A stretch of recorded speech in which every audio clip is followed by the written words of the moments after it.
สวัสดีครับวันนี้ผมจะพามาซ่อมเตารีดของฟิลิปนะครับอาการเสียที่ลูกค้าแจ้งนะครับ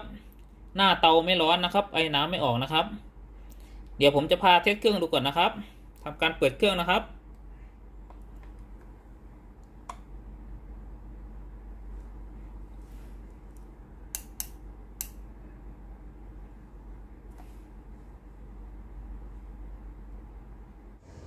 ลองเอามือสัมผัสหน้าเตาดูนะครับว่าหน้าเตาร้อนหรือเปล่านะครับตัวนี้หน้าเตาไม่ร้อนเลยนะครับเดี๋ยวผมจะพาแกะดูข้างในเครื่องก่อนนะครับว่าสาเหตุที่หน้าเตาไม่ร้อนเกิดจากอะไรนะครับผมจะพาแกะในส่วนของตัวเครื่องนะครับ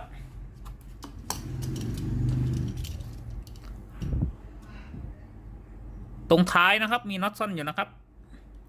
ตรงนี้นะครับเอายางออกก่อนนะครับ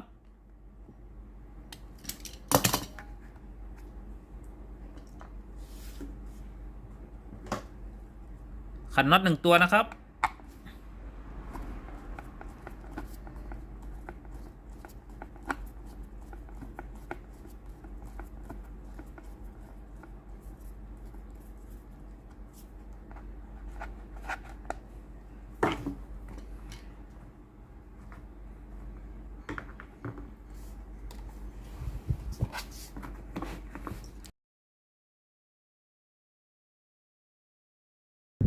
เอาปุ่มด้านหน้าออกนะครับ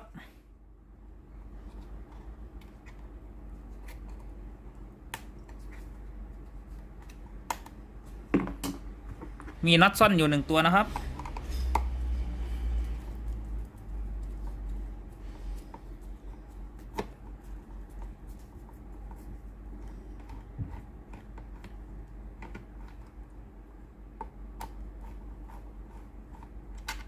เป็นน็อตยาวนะครับ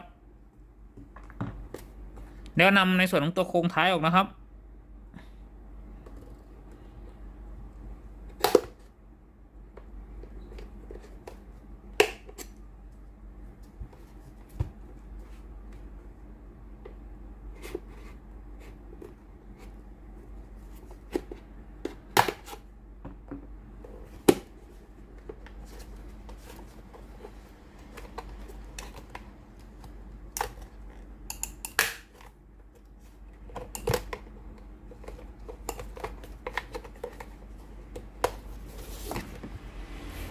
ลูกยางด้านหน้านะครับเก็บไว้ดีนะครับอย่าทำหาย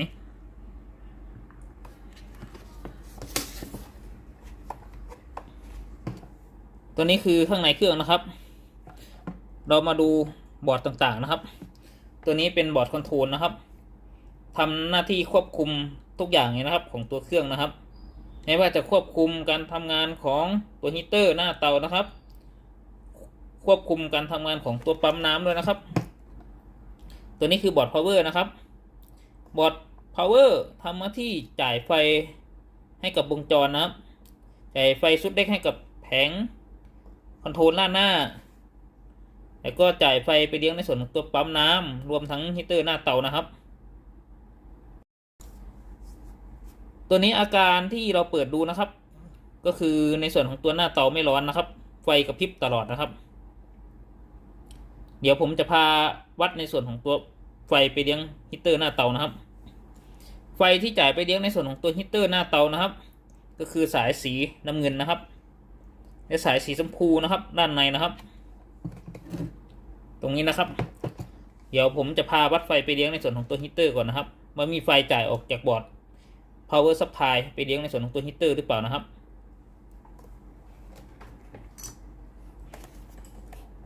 ให้ทำการตั้งมิเตอร์นะครับอยู่ที่250 VAC นะครับผมจะพาวัดไฟไปเลี้ยงในส่วนของตัวฮีตเตอร์หน้าเตานะครับเดี๋ยวทำการเปิดเครื่องก่อนนะครับวัด2 ขั้วนะครับสายสีชมพูแล้วก็สายสีน้ำเงินเข้มนะครับสังเกตในส่วนของตัวเข็มมิเตอร์นะครับจะยังไม่มีไฟจ่ายไปเลี้ยงในส่วนของตัวหน้าเตานะครับเดี๋ยวเราทำการปรับที่ตัวอุณหภูมิก่อนนะครับผมจะปรับมันไว้ที่เลข2นะครับทำการวัดดูอีกรอบหนึ่งนะครับ ตอนนี้มีไฟจ่ายไปเลี้ยงในส่วนของตัวฮีเตอร์นะครับถ้าเราวัดไฟไปเลี้ยงในส่วนของตัวฮีเตอร์แล้วนะครับมีไฟจ่ายไปเลี้ยงในส่วนของตัวฮีเตอร์นะครับเราก็ไปตรวจสอบด้านในนะครับว่าในส่วนของตัวฮีเตอร์หรือโทโมฟิลที่ติดในส่วนของตัวฮีเตอร์มันขาดหรือเปล่านะครับเดี๋ยวผมจะพาแกะด้านในเครื่องนะครับทำการขันในส่วนของตัวน็อตนะครับด้านหน้าเตานะครับมี1ตัวนะครับ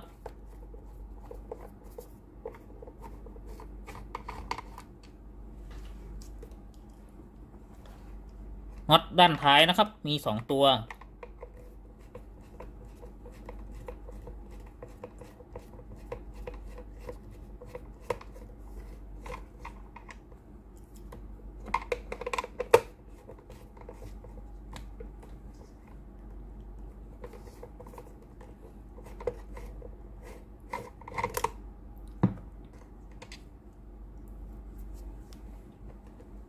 ที่ปรับอุณหภูมินะครับมีน็อตซ่อนอยู่2ตัวนะครับ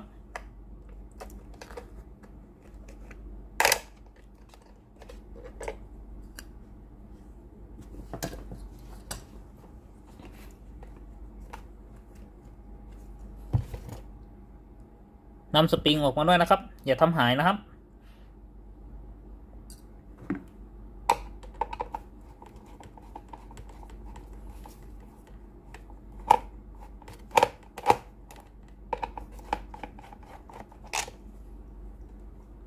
ฝั่งนี้อีกตัวนะครับ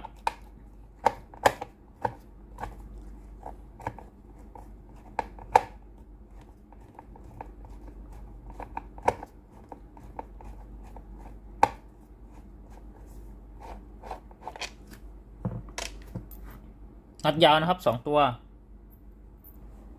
นำโครงมือจับออกนะครับ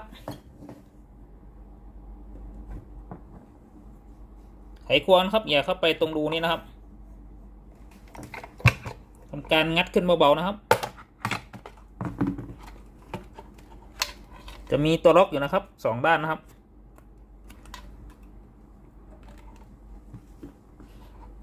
ทำการขันน็อตนะครับอีก3ตัว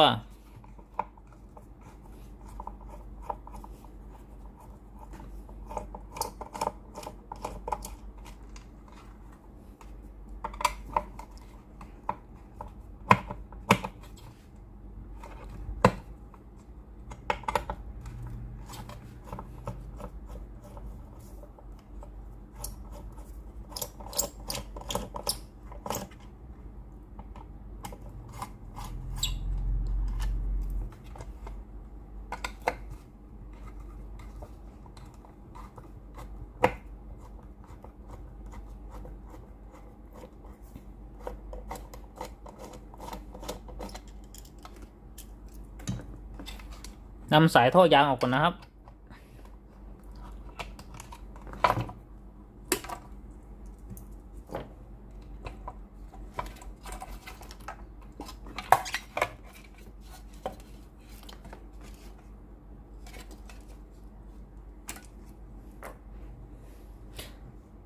ัวด้านในนะครับจะประกอบด้วยในส่วนของตัวขาฮีเตอร์นะครับ2ขานะครับในส่วนของตัวโทโมฟิลนะครับ1ตัวนะครับที่เป็นแบบสะพานไฟนะครับและมี NTC นะครับ1ตัวนะครับด้านในผมจะพาอธิบายหลักการทำงานของเตารีดของรุ่นนี้นะครับแบบคร่าวๆนะครับเมื่อมีการเสียบปลั๊กไฟ220โวลต์นะครับคือไฟบ้านเรานะครับไฟ220โวลต์ AC นะครับจะวิ่งเข้ามารอในส่วนของตัวปั๊มน้ำนะครับข้างในแทงนี้นะครับมีปั๊มน้ำ1ตัวนะครับจากนั้นนะครับในส่วนของตัวไฟสายสีน้ำเงินนะครับส่วนหนึ่งนะครับจะวิ่งเข้าไปในส่วนของตัวฮีเตอร์หน้าเตานะครับเห็นไหมครับสายสีน้ำเงินวิ่งเข้ามาเลี้ยงในส่วนของตัวฮีเตอร์เลยนะครับไม่ได้ผ่านฟิลไม่ได้ผ่านอะไรนะครับสายสีน้ำเงินครับเข้ามาเลี้ยงในส่วนของตัวฮีเตอร์เลยอีกส่วนหนึ่งนะครับสายสีน้ำเงินเส้นเล็กนะครับก็จะวิ่งเข้ามาในส่วนของตัวบอร์ดพาวเวอร์นะครับเข้ามาเลี้ยงในส่วนของตัวบอร์ดพาวเวอร์นะครับสายสีน้ำเงินนะครับสายไฟ AC อีกเส้นหนึ่งนะครับที่วิ่งมาด้วยกันนะครับจะเป็นในส่วนของตัวสายสีน้ำตาลนะครับ ตรงนี้นะครับตรงนี้จะไม่ได้ต่ออยู่กับอะไรนะครับวิ่งเข้ามาที่บอร์ดโดยตรงเลยนะครับคือบอร์ดตรงนี้นะครับถ้าเราวัดในส่วนของตัวสายสีน้ำเงินและสายสีน้ำตาลจะต้องมีไฟ220โวลต์มาเลี้ยงในส่วนของตัวบอร์ดนะครับเมื่อไฟ220โวลต์ AC นะครับมาเลี้ยงในส่วนของตัวบอร์ด power supply นะครับวงจรสวิตชิ่งนะครับก็จะทำการแปลงไฟ AC ให้เป็น DC นะครับแล้วมาเลี้ยงในส่วนของตัวแผงคอนโทรลนะครับคือแผงนี้นะครับเมื่อเรามีการกดเปิดเครื่องนะครับคือตรงนี้นะครับไฟ LED ด้านหน้าเครื่องที่แสดงสถานะการใช้งานนะครับก็จะติดนะครับ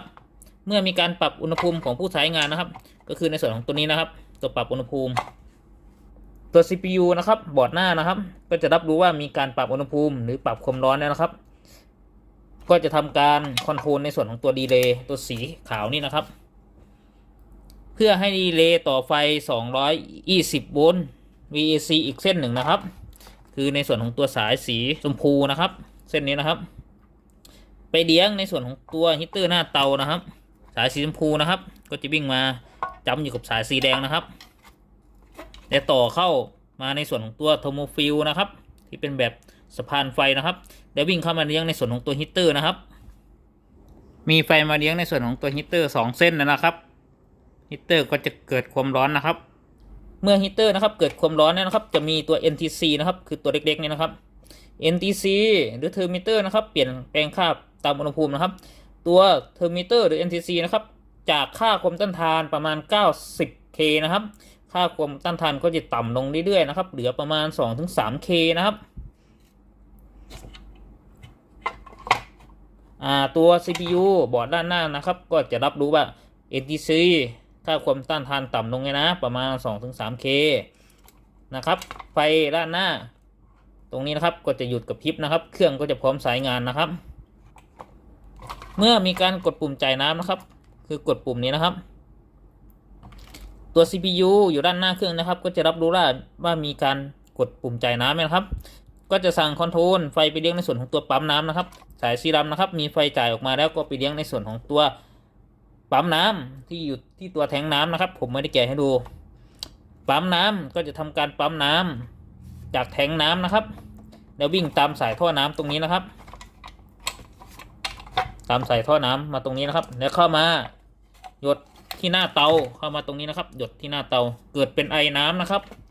ตัวนี้เป็นเตารีดแบบปั๊มนะครับจะไม่มีหม้อต้มนะครับสายหลักการคือน้ำหยดมาเจอความร้อนที่หน้าเตาแล้วเกิดเป็นไอน้ำนะครับ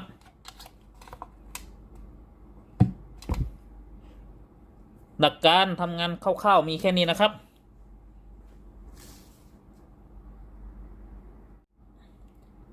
ผมวัดไฟที่จ่ายออกจากบอร์ด power supply นะครับมีจ่ายออกมานะครับเดี๋ยวผมจะพาวัดไฟมาเลี้ยงในส่วนของตัวฮีตเตอร์หน้าเตานะครับว่ามีไฟจ่ายมาถึงฮีตเตอร์หน้าเตาหรือเปล่านะครับตรงขา2ขานี่นะครับสีน้ำเงินและขาสีแดงนะครับ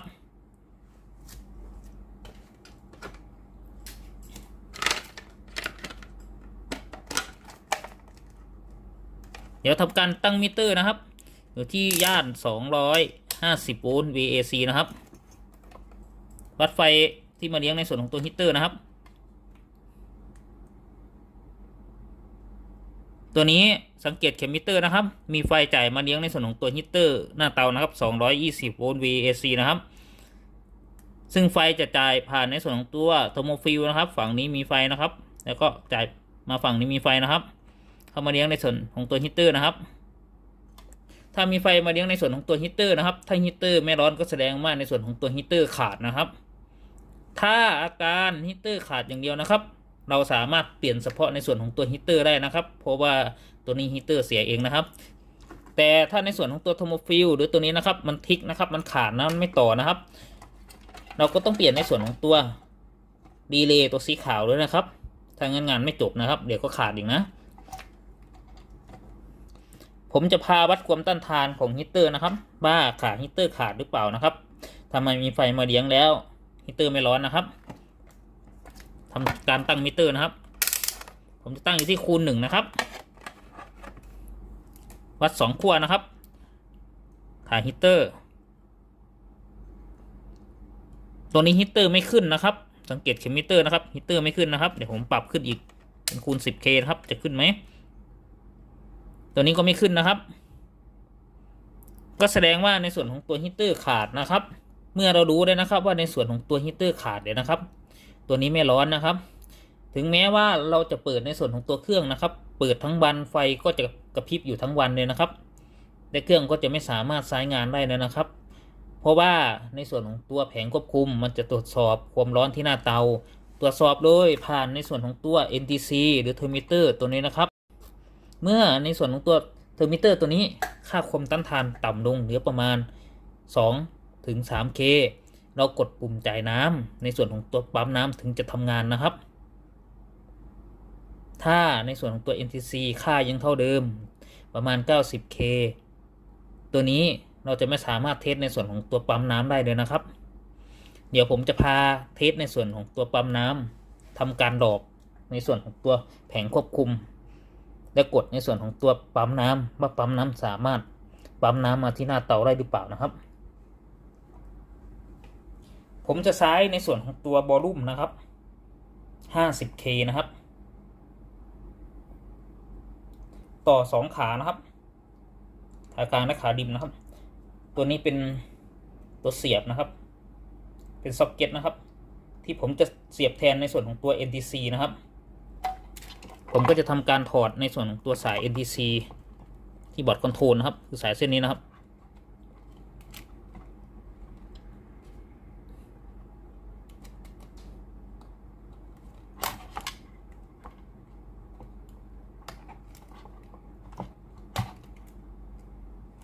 ถอดออกจากวงจรเลยนะครับผมจะใช้ในส่วนของตัวสายที่เป็นวอลลุ่มตรงนี้นะครับต่อแทน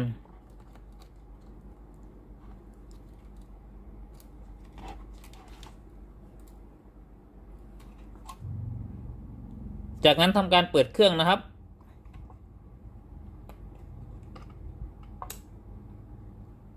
สังเกตนะครับไฟ LED จะกระพริบนะครับเดี๋ยวเราก็ค่อยๆหมุนในส่วนของตัววอลลุ่มลงนะครับค่อยๆหมุนนะครับ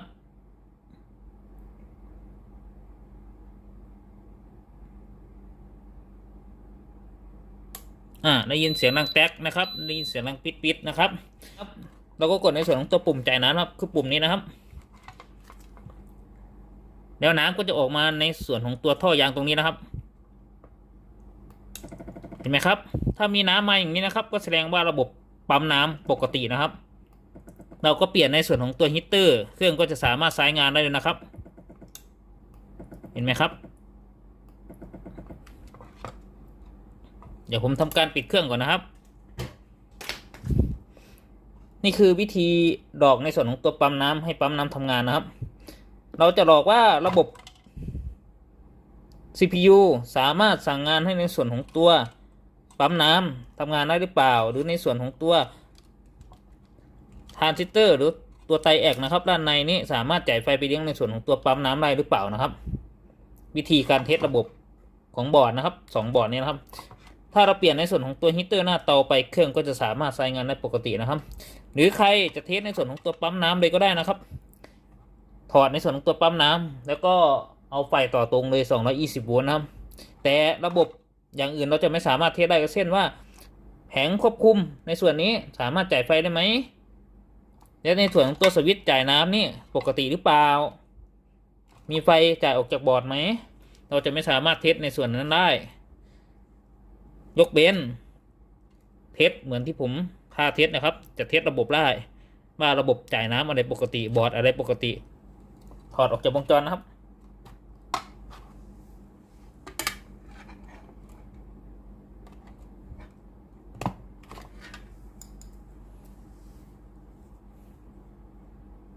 เดี๋ยวผมจะพาเปลี่ยนในส่วนของตัวฮีตเตอร์หน้าเตาออกจากวงจรนะครับจะพาแกะเปลี่ยนในส่วนของตัวฮีตเตอร์หน้าเตานะครับเดี๋ยวเอาในส่วนของตัวสายเซนเซอร์ออกก่อนนะครับ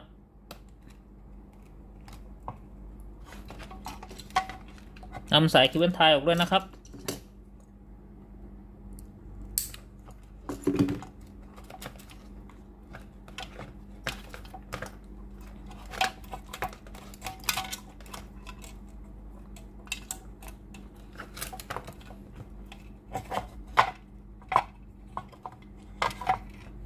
สายจัมเปอร์ออกนะครับ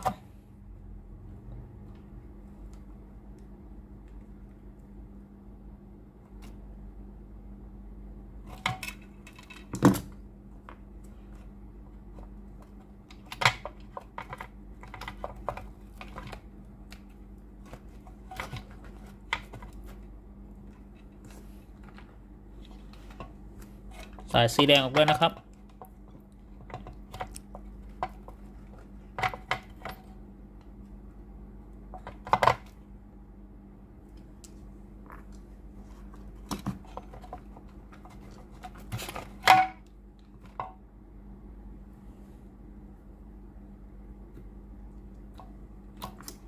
สายกาวออกด้วยครับ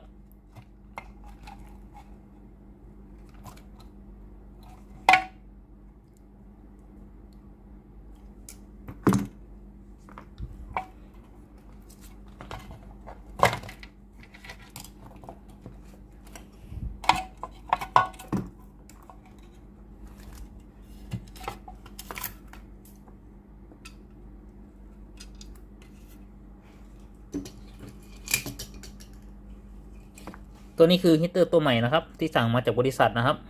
เดี๋ยวผมจะวัดเปรียบเทียบนะครับระหว่างฮีตเตอร์ดีและฮีตเตอร์เสียนะครับทำการตั้งมิเตอร์นะครับอยู่ที่คูณ 1นะครับผมจะวัดในส่วนของตัวฮีตเตอร์ดีก่อนนะครับวัด2 ขั้วนะครับสังเกตเข็มมิเตอร์นะครับเข็มมิเตอร์จะต้องขึ้นนะครับ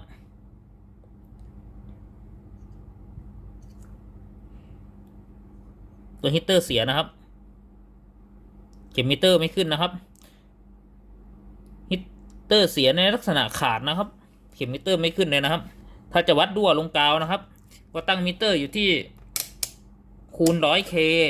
ถ้าไม่มีถึง 100K ก็ใช้คูณ 10K นะครับวัดในส่วนของตัวขาฮีตเตอร์ขาใดขาหนึ่งนะครับเทียบกับตัวโครงนะครับถ้าขึ้นก็แสดงว่าฮีตเตอร์รั่วนะครับ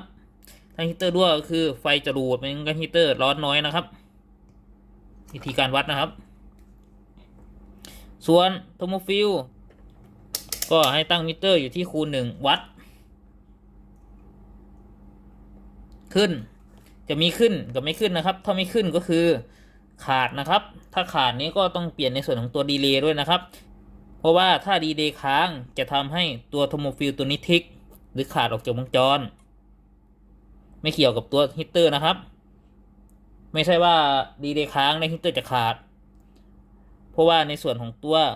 ฟิลมันมีป้องกันไว้อยู่ครับถ้าความร้อนเกินมันจะทำหน้าที่ของมันก่อนเลยครับเดี๋ยวผมพาเปลี่ยนในส่วนของตัวฮีต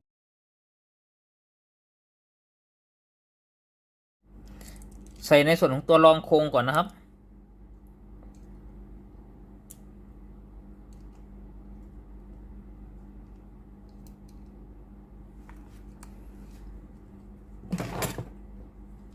ใส่ในส่วนของตัวโครงก่อนนะครับทำการสอดสายขึ้นด้านบนนะครับ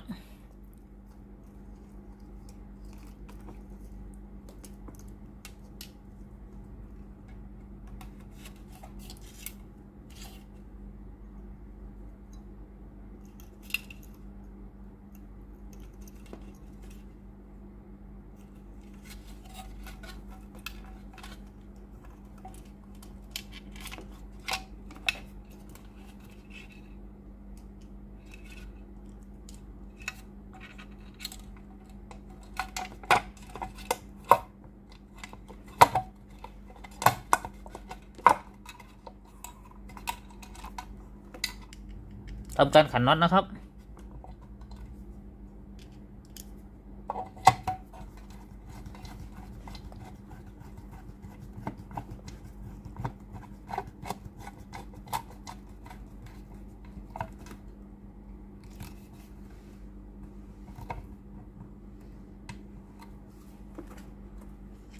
น็อตอีก2 ตัวนะครับ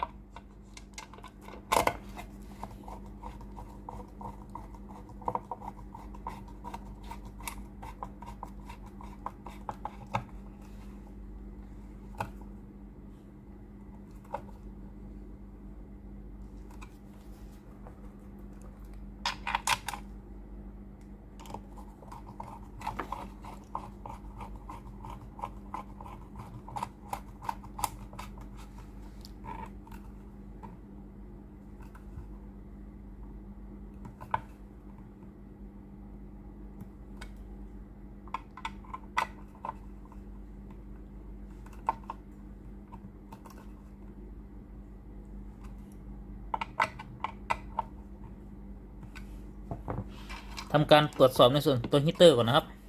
ว่าแน่นหรือเปล่า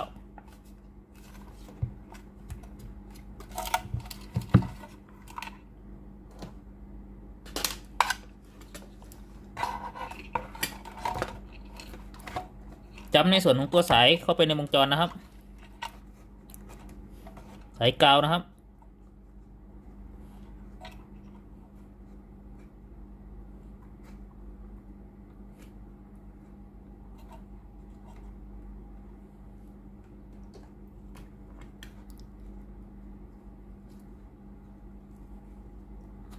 ทำการล็อกสายให้แน่นนะครับ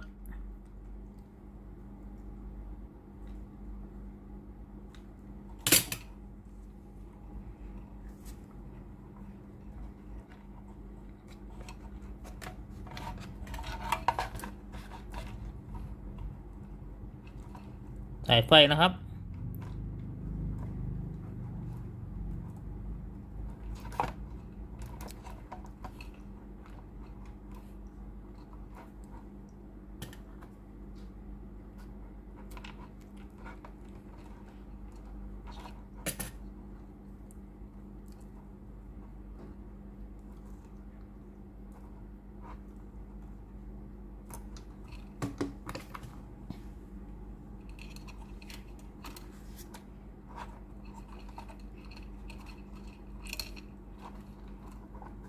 สายไฟที่มาเลี้ยงในส่วนของตัวฮีตเตอร์นะครับ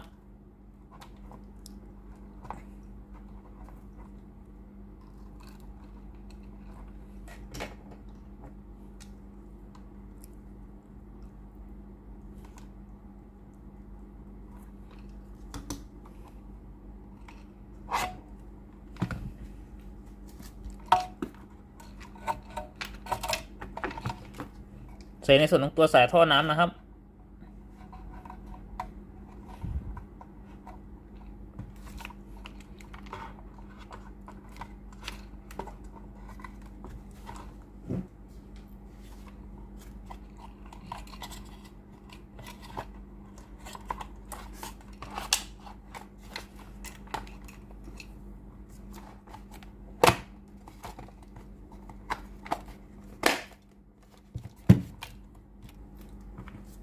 ทำการยึดน็อตด้านหน้าไว้1ตัวนะครับ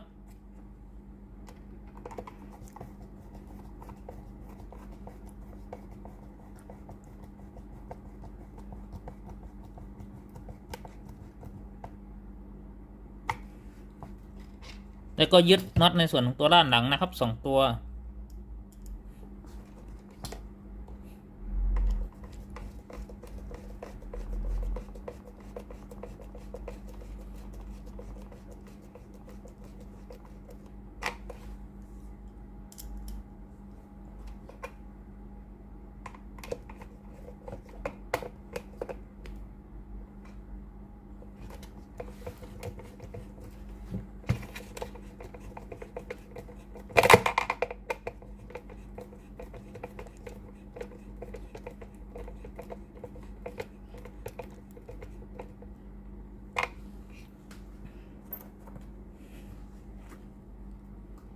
ทำการยึดน็อตอีก2ตัวนะครับ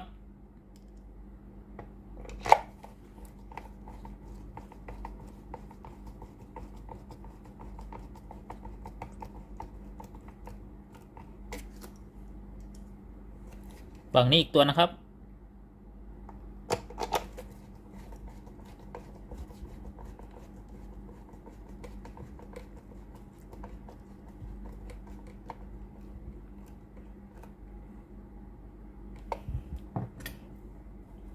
ใส่ในส่วนของตัวสปริงนะครับตรงรูนี้นะครับ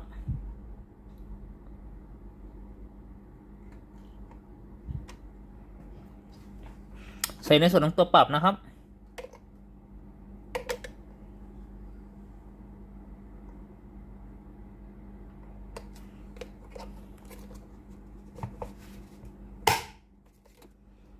ลองหมุนดูอีกรอบหนึ่งครับ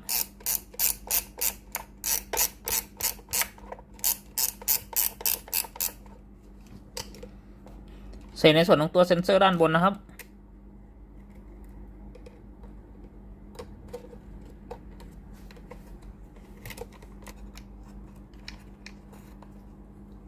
ทำการรัดในส่วนของตัวเคเบิลไทยอีกรอบหนึ่งนะครับ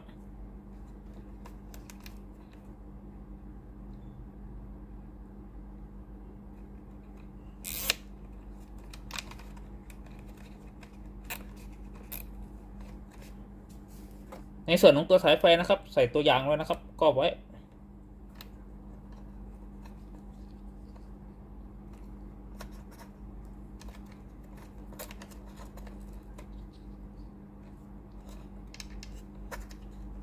ทำการจัดสายให้เรียบร้อยครับ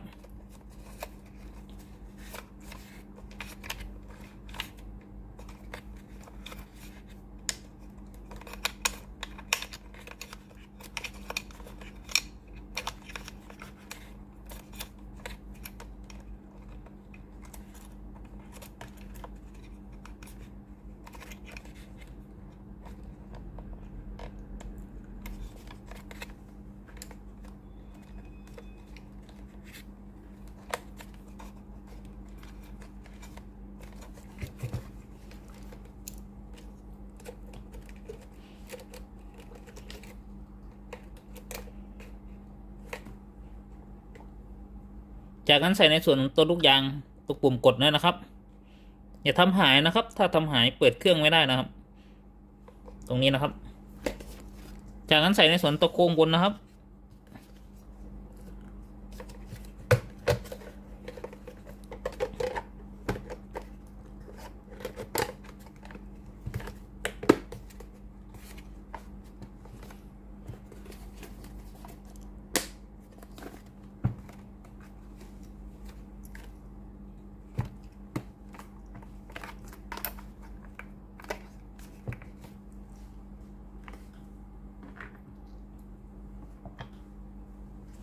ทำการยึดน็อต1ตัวนะครับน็อตยาวนะครับ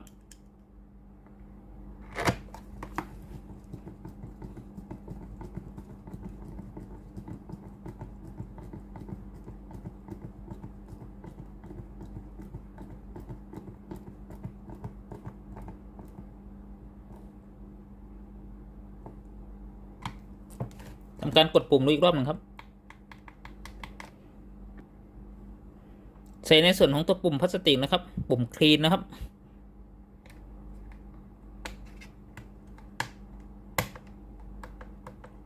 กดเทสดูอีกรอบหนึ่งครับ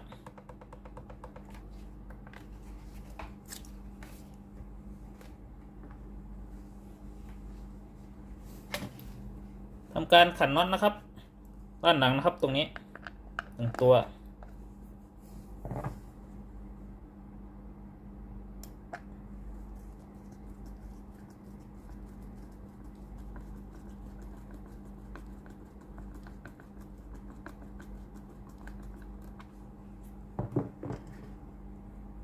ใส่ในส่วนของตัวลูกยางปิดหัวน็อตนะครับ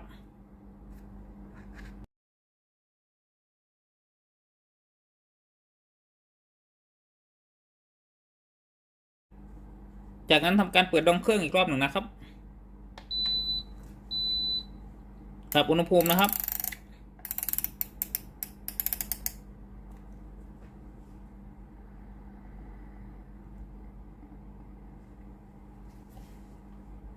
จับดูหน้าเตานะครับ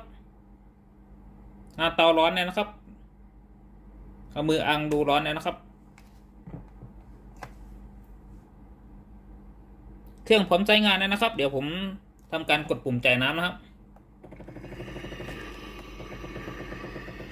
ตัวนี้น้ำออกกันนะครับ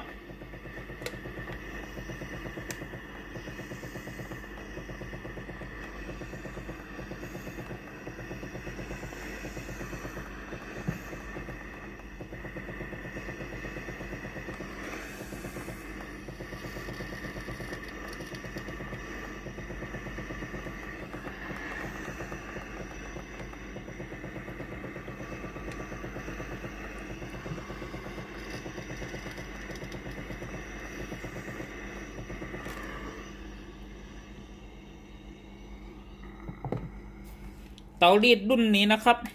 ถ้าหน้าเตาไม่ร้อนจะไม่สามารถกดปุ่มจ่ายน้ำได้นะครับไฟตรงด้านหน้าจะกระพริบตลอดเลยนะครับเปิดทั้งวันก็กระพริบทั้งวันเลยนะครับสรุปอาการเสียของเตารีดยี่ห้อฟิลิปนะครับอาการไอน้ำไม่ออกหน้าเตาไม่ร้อนนะครับ มีอะไรเสีย1ชิ้นนะครับก็คือในส่วนของตัวฮีตเตอร์นะครับเสียในลักษณะ